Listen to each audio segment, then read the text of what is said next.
Selamat pagi anak-anak. Pagi, Pak. Terima kasih sudah hadir di tempat ini. Sudah tahu kita akan melaksanakan apa? Konseling kelompok. Benar. Apa itu konseling kelompok? Konseling kelompok adalah upaya bantuan untuk mengentaskan atau mencegah teman-teman nanti terhadap suatu permasalahan. Bisa kita review kembali, anak-anak. Mungkin semua yang ada di sini punya permasalahan yang berbeda-beda.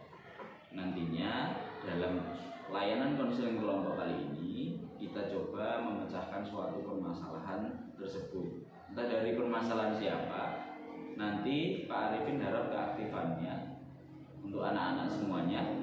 Silahkan berdiskusi.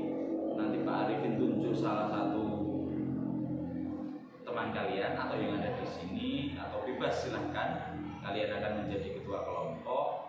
Silahkan nanti dipimpin untuk kelompoknya untuk berdiskusi. Setelah itu Pak Arifin mohon nanti kita bisa review bareng-bareng apa yang sudah kita dapatkan dalam layanan konseling kelompok kali ini.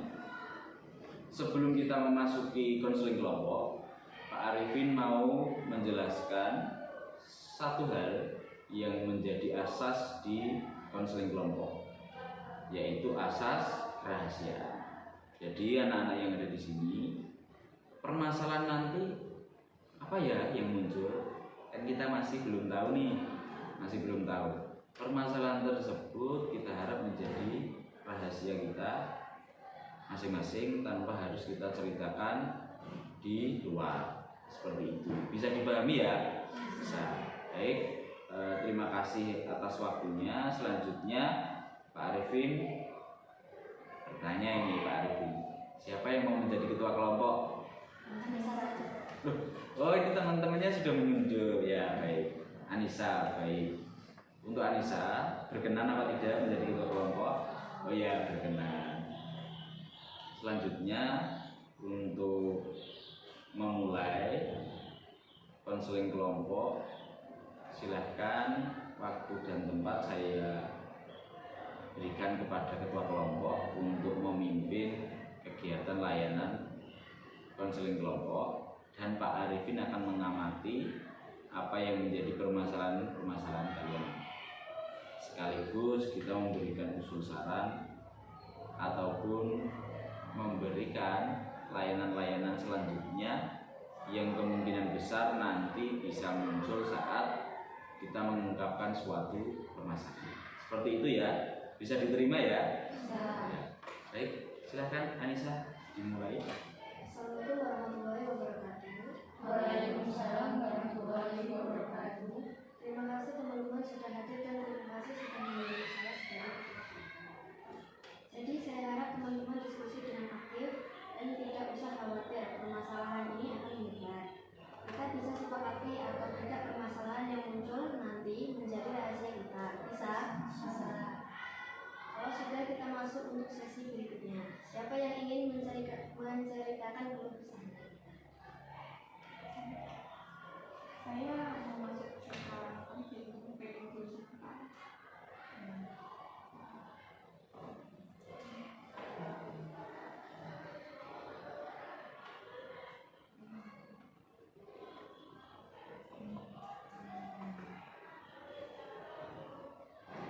Jika ingin bisa memasak, bikin baik, ini jurusan tata boga.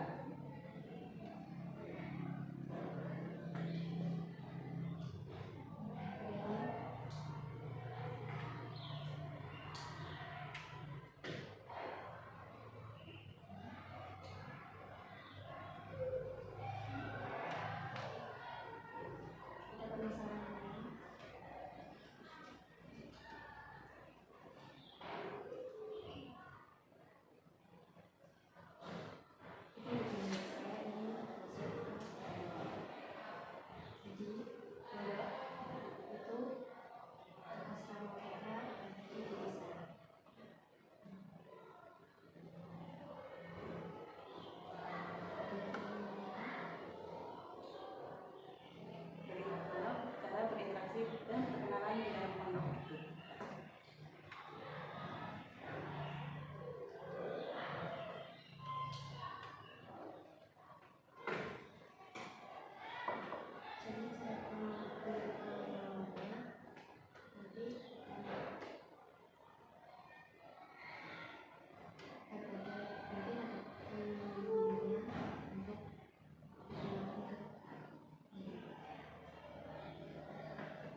Terima kasih anak-anak sudah, ya meskipun sedikit kalian masih belum bisa terbuka terkait dengan permasalahan kalian, tetapi Pak Arifin sudah mengapresiasi upaya anak-anak terkait dengan mengungkapkan masalahnya apa, keluh kesahnya apa. Tadi Pak Arifin mencatat banyak banget sebenarnya kalian yang masih bingung terkait dengan keluh kesah kalian itu apa. Yang pertama adalah terkait ada yang pengen sekolah SMK, ada banyak, ada yang mau sekolah di pondok juga ada. Pak, tapi saya masih bingung jurusannya. Tidak apa-apa. Yang terpenting dalam hal ini, sebelum kalian menentukan jurusan, paling tidak kalian sudah paham apa yang nantinya jangka panjang, apa yang nantinya jangka menengah, apa yang nantinya jangka pendek. Di sini Pak Arifin menjelaskan sedikit saja. Jangka pendek, contoh, siapa yang tadi pengen sekolah tata boga? Oh ya, sekolah tata boga, jurusan sudah pasti di SMK. Untuk tata boga perlu diingat pekerjaan apa saja yang berkaitan dengan tata boga. Satu, ada masak, itu sudah pasti. Berarti ada juru masak, ya sudah jelas. Yang kedua adalah usaha mandiri. Nah, anak-anak belum tahu ini ya. Usaha mandiri, contoh. Namanya siapa? Rani. Rani mempunyai hobi memasak. Kebetulan Rani suka yang namanya tempe kering. Bisa ya Rani untuk menjadi pembuat tempe kering untuk membangun usahanya. Bisa apa tidak? Bisa. Berarti tidak hanya terkait dengan juru masak, nah. Tidak hanya Pak nanti kok kerja di hotel, bukan seperti itu. Itu bisa. Nanti kalian sebagai juru masak memasak di hotel, restoran dan lain sebagainya itu ada. Tetapi di sini ada lagi sebagai penggiat usaha kecil. Jadi kalian sudah bisa jadi bos sendiri ini nanti. Kalian hobinya apa? Kebetulan sukanya tempe kering ataupun yang lainnya, ya kalian bisa masak hal tersebut. Kalian bisa menggunakan hal-hal tersebut untuk membangun diri. Bahwasanya daripada saya kerja, mending saya bangun usaha untuk meningkatkan. Ayo, meningkatkan apa? Satu, meningkatkan skill memasak. Kedua, kadang ada ya yang masak asin dan lain sebagainya. Itu tidak apa-apa nak. Jadi nanti terkait dengan di jurusan tata boga itu kalian akan belajar banyak banget terkait dengan rasa, terkait dengan cara mengatur menu, menata menu, menghias, benar sekali menghias itu akan ada banyak. Siapa di sini yang mau sekolah SMK lagi? Ayo, banyak ya sekolah SMK. Tapi banyak yang bingung ya jurusannya apa. Nah, kembali lagi ke hobi yang tadi seperti tata boga. Siapa yang hobinya mengerjakan matematika? Ada. Hobi mengerjakan matematika? Atau kadang ada yang tidak senang dengan matematika? Ayo. Ada yang tidak senang ya pasti ya. Tidak apa-apa. Tetapi kalau sudah menentukan apa yang menjadi tujuan kalian, Pak, saya pengen sekolah akuntansi, berarti harus siap terkait dengan hitung-hitungan. Bener ya? Terkait dengan hitung-hitungan. Jadi Pak Arifin menyarankan, nak fokus untuk belajar hitung-hitungan. Jangan kamu nggak senang matematika, kamu harus senang dulu. Harus senang terkait dengan matematika karena nantinya itu akan sedikit membantu terkait dengan akuntansimu. Apa yang menjadi keinginanmu sekolah di SMK.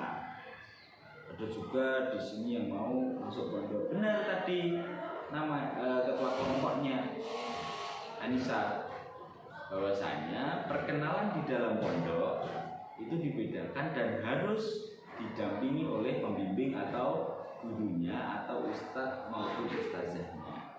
Itu sudah benar. Jadi terkait dengan pondok pesantren ya, itu sudah ada yang sudah paham pondok pesantren seperti apa gambarannya? Benar. Laki-laki dan perempuan dipisah? Ya, laki-laki dan perempuan dipisah. Lebih banyak belajar agama daripada belajar terkait dengan contoh matematika. Namun sekarang beberapa pesantren atau bahkan sudah banyak mata pelajaran dan mata pelajaran yang terkhusus dengan agama, hafalan dan lain sebagainya itu menjadi wajib. Semuanya wajib. Jadi kalian belajar semuanya. Anak-anakku yang ada di sini sebenarnya bisa tadi saling memberi saran. Anissa sebagai ketua kelompok sama halnya tadi kepada Rani. Rani pengen sekolah tatap muka tapi bingung nantinya mau kemana, punya pekerjaan apa. Atau siapa namanya? Rina Rina pengen sekolah tatap busana. Pak, saya masih bingung desainnya seperti apa. Boleh boleh banget. Semakin kalian bingung berarti semakin kalian pengen coba cari tahu. Bener ya? Coba cari tahu. Nah, silakan anak-anak ketika kalian nanti bingung permasalahan yang ada di sini terkait dengan Pak, saya masih bingung mau sekolah di mana. Silakan cari tahu dulu hobimu apa, kesukaanmu apa, silakan cari tahu. Ya, jadi terkait dengan desainer kan masih banyak. Kalian bisa belajar di berbagai hal. Contoh, di Indonesia ini sudah ada yang namanya sekolah desainer itu khusus. Ada sendiri. Biasanya anak-anak yang ada di sini pasti menggunakan platform YouTube, ya kan? Punya YouTube ataupun kalian pasti lihat YouTube kan atau lihat televisi. Itu ada acaranya kalau ada yang desainer itu Ivan Gunawan dan lain sebagainya, itu bisa dicontoh. Berarti kalau terkait dengan tata busana, hal yang harus disukai yang pertama adalah menggambar karena mendesain, membuat sesuatu dengan desain. Terus semuanya anak-anak yang di sini sudah bagus, meskipun tadi anak-anak masih ragu-ragu. Aku dipercaya enggak ya ngobrol seperti ini? Tidak apa-apa, ini adalah langkah awal. Semoga nanti kita bisa menjalankan diskusi-diskusi selanjutnya, konseling kelompok selanjutnya untuk lebih bisa membangun persepsi bahwasanya saya percaya pendapat teman saya itu baik. Namun yang lebih bisa dihargai atau lebih bisa digunakan, Pak Arifin mohon nanti anak-anak untuk menghargai pendapat orang lain. Ya, itu yang pertama, menghargai pendapat orang lain. Kemudian percaya bahwasanya saran dari temannya itu adalah saran sepengetahuan dari anggota kelompok atau temannya. Jadi tidak bermaksud untuk alah kamu yang penting seperti ini aja, tidak. Namun karena mungkin belum tahu, jadi temanmu hanya sebatas menyarankan hal tersebut tanpa bermaksud untuk melukai perasaan kalian, ya. Bisa diingat hal tersebut. Sebenarnya banyak itu tadi beberapa hal untuk terkait dengan konseling kelompok, kaitannya dengan memilih sekolah. Kalian masih bingung mau sekolah di mana, nanti jurusannya apa, kalian masih bingung, itu sudah baik. Selanjutnya Pak Arifin pengen hubungan ini tetap terjaga dengan baik. Nantinya kalau ada waktu jam kosong dari Bapak Ibu guru, bisa kalian gunakan. Nanti kalian masuk ke ruang BK, mencari Pak Arifin. Pak, kita mau konseling kelompok, kita pengen berdiskusi.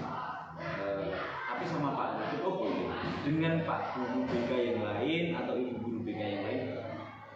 Jadi nanti anak-anak senang, happy kalau kita melaksanakan konseling kelompok. Bahwasanya konseling kelompok tidak seperti yang dibayangkan ya. Yo, Pak Arifin ini kalau konseling pasti dimarahin. kita diskusi, kita coba ngobrol permasalahan-permasalahan apa yang mau kita bahas, kita cari jalan keluar. Seperti itu anak-anak, bisa dipahami ya. Baik, rangkuman tadi sebenarnya sudah bagus banget. Pak Arifin berterima kasih banget. Nantinya kita bisa ketemu lagi kapan ini? Minggu depan? Bisa? Oke, minggu depan. Kalau memang disepakati minggu depan, jamnya sama ya. Jamnya sama juga. Kita coba bahas lagi anak-anak ya, permasalahan yang ini kita ulang kembali dengan saran dari masing-masing yang mungkin sudah mencari jawabannya di YouTube, di Google, atau sepemahamannya pribadi. Kita bisa gunakan untuk saling memberi saran, memberi solusi pada teman-teman yang lain. Seperti itu ya. Pak Arifin terima kasih banget ini atas waktunya. Anak-anak selanjutnya bisa kembali ke kelas, tapi ingat jaga rahasia ya. Yang tahu hanya kita bertujuh anak-anak dan ya, seperti itu. Pak Arifin mengucapkan terima kasih. Wabillahi taufiq wal hidayah. Wassalamualaikum warahmatullahi wabarakatuh. Nanti silakan ketika sudah bel waktu istirahat, nanti istirahat dulu baru kembali ke kelas, atau sebaliknya kalian ke kelas dulu, mungkin mengambil apa namanya, karena kita sholat zuhur dulu, atau kalian mengambil bekal makanan, bebas. Jadi silakan gunakan waktu istirahat semaksimal mungkin. Mari kita mengucapkan terima kasih. Assalamualaikum warahmatullahi wabarakatuh. Makasih ya anak-anak ya, mau balik ya?